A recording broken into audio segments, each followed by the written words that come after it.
itegereze neza iyi noti ya mbere, kandi muri telefone yawe kabiri uhita hagarika, yes, itegereze neza, subiza inyuma wongere urebe neza, witegereze aka kagabo ka mbere, no, witegereze kuri iyi noti ya mbere, hariho akagabo katagaragaraho, ni akahe? Ushobora kumenya ngo ni akahe kagabo katagaragaraho? Mbese wamenya impamvu katakigaragaraho?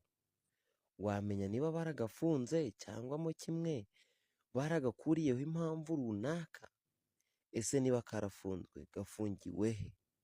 Mbese kari kicaye mu wuhe mwanya bakimurira mu wuhe mwanya? Mbese ni ukubera iki bagakuyeho, bamara kugakuraho bagahindura ibara ry'inoti? Ibyo byose ku iyi noti birahari, wabisobanukirwa ugasobanura n'impamvu.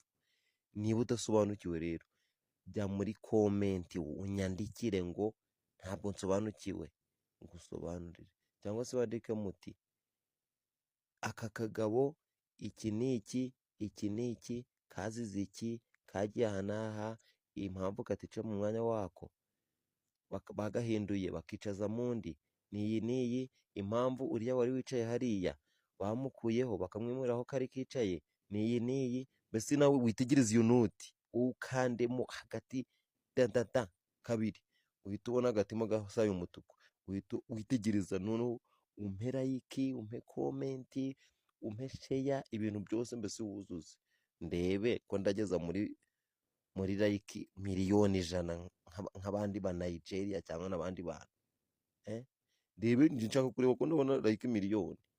Okay, twagiye.